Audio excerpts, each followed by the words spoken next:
Let me say a few words about Dr. Gopal. He's Vice President Advanced Systems and is responsible for resilient communications, LEO, 5G, HTS, AI, ML, and cyber programs within Hughes DRSD. He was one of the system designers of the OneWeb LEO broadband network using 4G, 5G, and IP network technologies. He earlier served as network systems engineering lead for transformational satellite, space segment, and worked on mobile satellite systems development teams. He was the chief architect and software manager for the Spaceway, a $1.8 billion development network operations control center. Dr. Gopal serves as the editorial board of Willis International Journal of Satellite Communications and Networking, and is a member of IEEE 5G World Forum, AIAA Communication System Tactical Committee, and AIAA ICSSC Technical Program Committee. Dr. Gopal has published more than 40 technical papers on topics ranging from space, 5G software, AI/ML, network management, and life sciences, and holds 11 patents on satellite communication systems. It's my pleasure to introduce to you Dr. Gopal. Thank you very much. Well, good afternoon, everyone. It's a bit late today, and we have all been sitting here, and all the people on the call appreciate being there virtually. So what I'll do is I'm going to make just some key points, try to keep it short, and I do benefit from excellent presentations, which you have heard so far, especially Dr. Shumit Roy. He presented a very key part of what we are seeing today.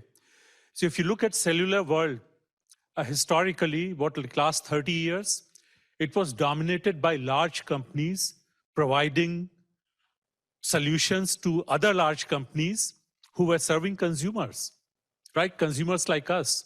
And that's what transpired until 5G. So if you look at where we are today, it's really the time for disruption. And disruption with respect to what Dr. Roy said, that US DoD, it is supporting an application of 5G or 3GPP technologies with respect to private and enterprise networks. We heard today in the morning, Professor Henning, he was very clear about disruption. And one number which I think all of us sort of latched on to, that we paid 20 times more for a cellular service compared to what we get at home. So when you look at all the new capabilities, fast speed and virtualization, who will pay for it? It's a very important question. If you look at incumbents, I mean, why wouldn't they continue their current model and just like keep selling the same service? If there's more efficiency, fine, maybe they can reduce the charges a little bit, but we haven't seen that. The charges have stayed the same. So I believe the real change, innovation, would happen from business perspective, where these technologies which will be deployed for enterprises. And we saw a lot of examples, mining companies, factories, warehouses, defense applications. These are the areas which would generate new revenue, new markets, and they would fuel new applications with respect to whether you call it metaverse, AR, VR, or any kind of cyber physical integration.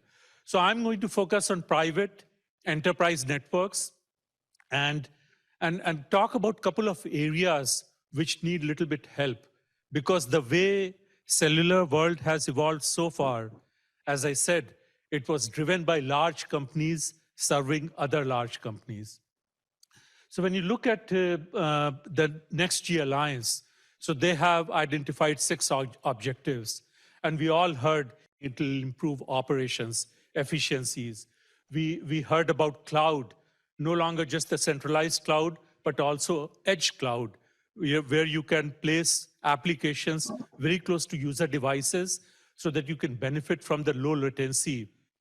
And some of the new applications, whether it's telemedicine or whether it's AR, VR, which requires low latency, it gets a significant help.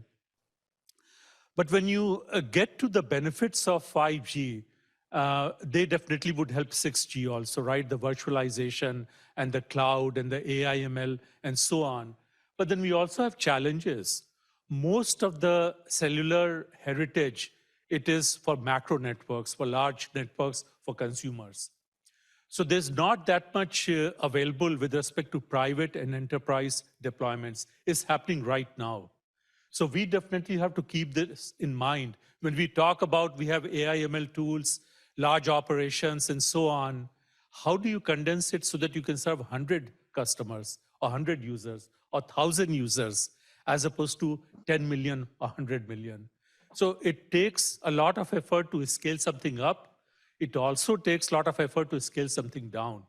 So whether it's security or management or range extension, all these areas are ripe for innovation. And they all benefit from what is happening, what has happened in 3GPP and 5G. But I have a couple of examples where you would see that there's no off-the-shelf solution. And you do have to be creative with respect to how to take care of private enterprise deployments. I work for Hughes, which is a pioneer in satellite communications. So I do have to talk about range extension.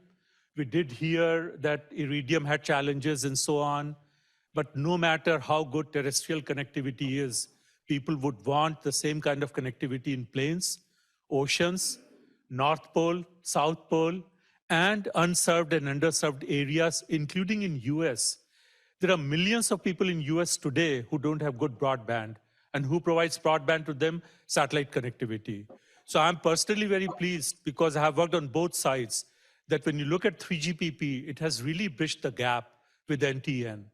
And that's the kind of unification, uniformity we need so that everyone can be served, not just consumers in affluent countries, but in developing nations, people who are traveling in planes, in ships, they all have good connectivity all the time and everywhere.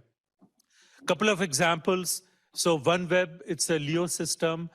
And if you go to higher latitudes, there's no connectivity. So we have service in Thule Air Force Base, provided by OneWeb, through OneWeb. We provide all the ground network for OneWeb. So the future is all integrated and unified. But again, coming back to my topic, for private and enterprise networks, we do have to worry about security and management. And these are the areas I'll quickly cover.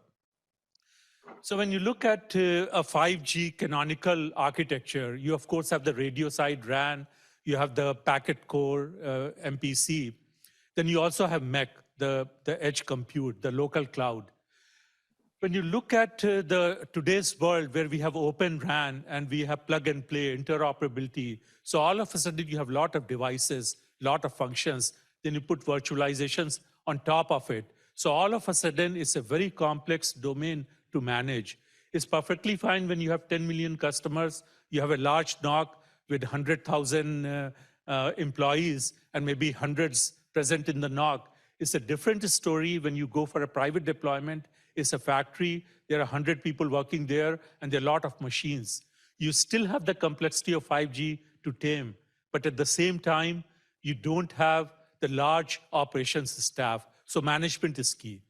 Security is key as well because of obvious reasons, right? Not just for government, for everyone, you have to make sure that everything is secure. 5G does help.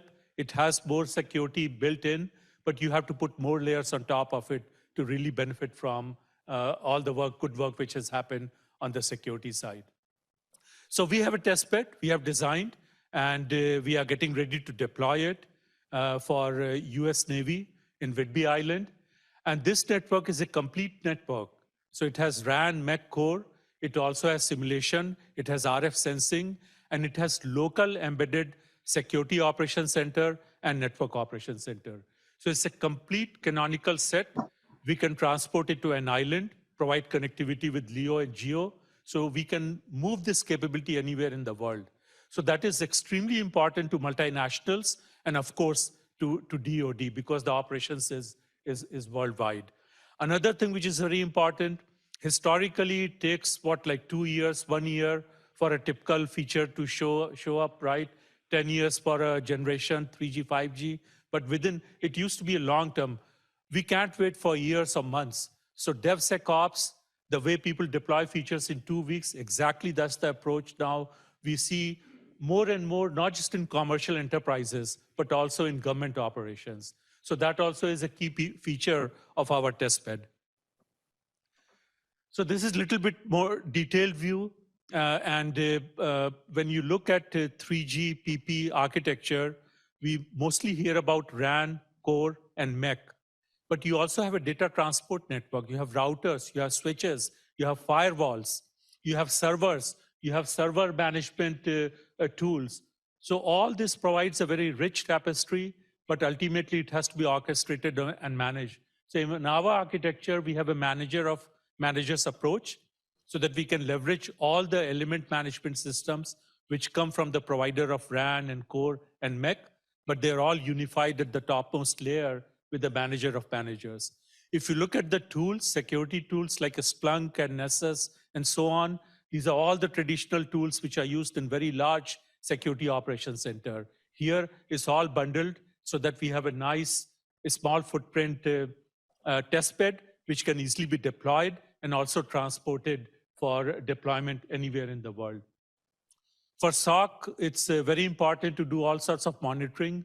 If we are not careful, then all of a sudden we could have thousands and millions of events. So AI, ML, they play a big role, not just in NOC, but also in security operations. And both of these are very traditional, very mature fields. But again, being run by large companies for large operations. So here the challenge is to scale it down so that we can deploy it even for a smaller network for an enterprise. So our NOC is derived with commercial heritage. So we run the largest satellite network. And for satellite networks, 1 million plus is a big number. And this heritage we have condensed. And like any sophisticated NOC capability, it has viewing functions, traditional fault performance, accounting, viewing, visualization, correlation, data mining. It also has a planning function so that you can plan. It's a big objective for DoD networks. And then finally, it also has a very well thought data lake so that you can collect information from all elements, all functions. They come to a single data lake where you can mine the data, curate the data, and come up with the right recommendations for trending, capacity planning, and diagnostics.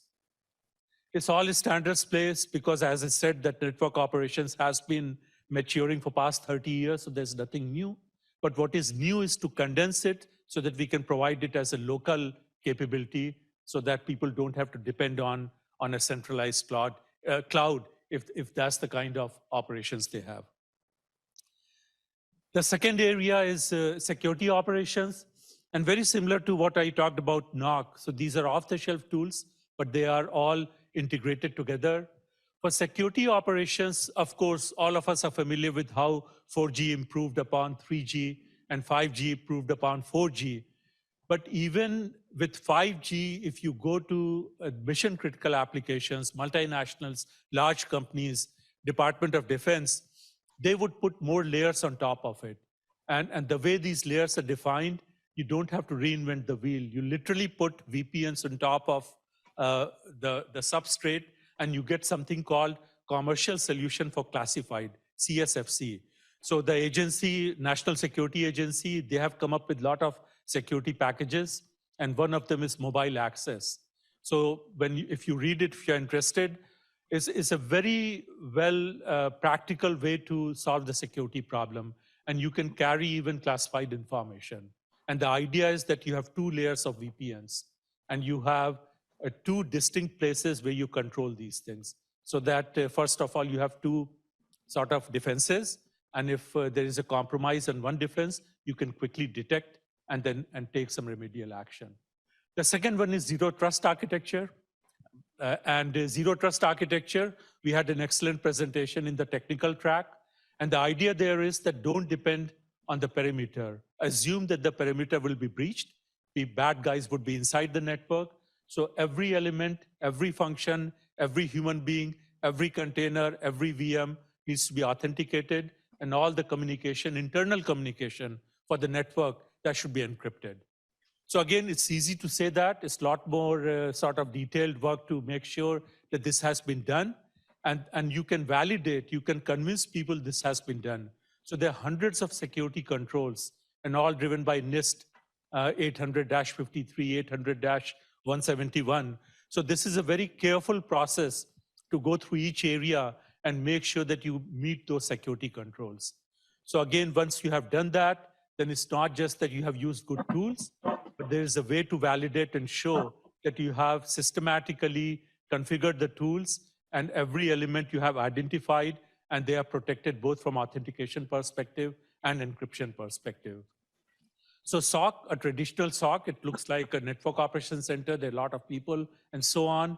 But again, that doesn't mean that you cannot provide these capabilities even for a small operation, where one person sitting on a laptop is able to do these things. But the challenge there is that you have to automate. So again, coming back to AI ML, so this is part of the experimentation. So for several months, we'll be systematically going through these security controls.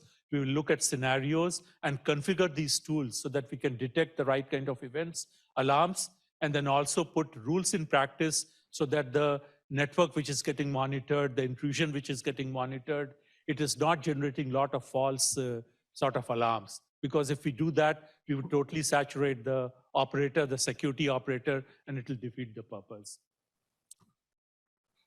All right, so this is my last chart, and hopefully I gain some time for the sake of other speakers. So very quickly, two big areas: automated operations management and security. So these are key to making sure that even a smaller private enterprise deployment can be done efficiently. And this is of great importance, not just to commercial players, but also to DoD, where they may not have a large operation staff, which we are used to in big companies.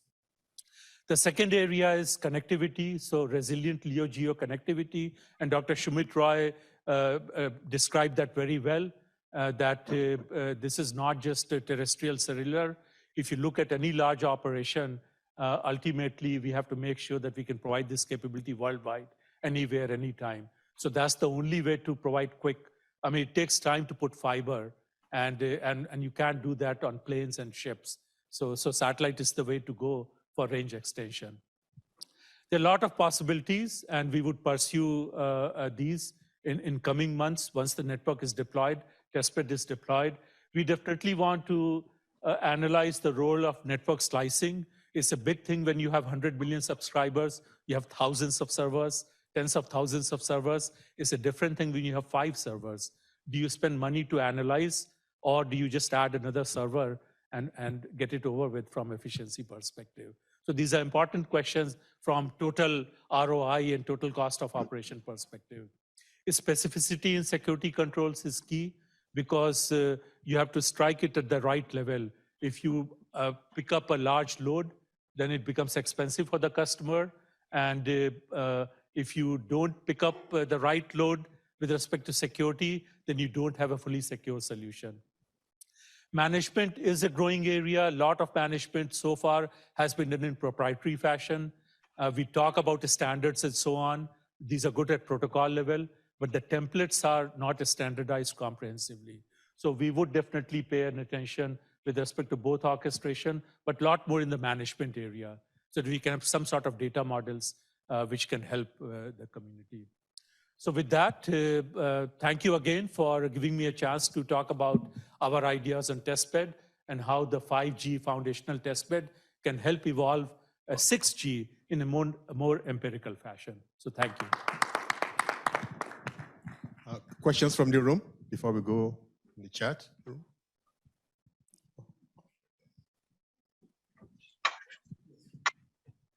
Hi, good talk.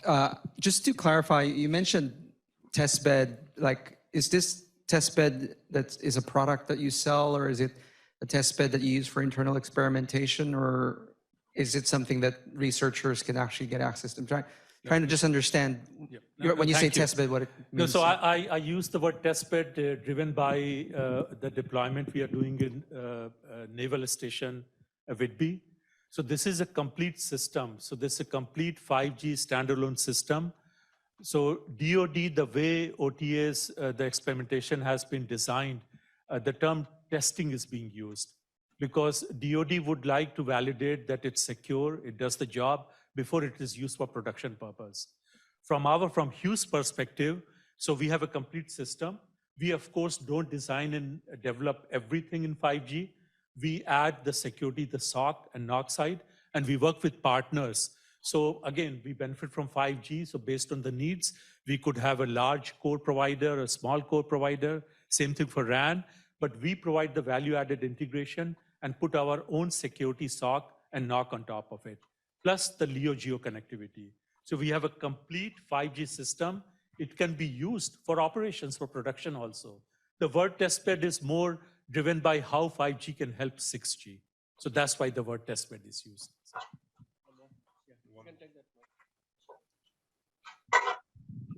Hi, thank you for your talk.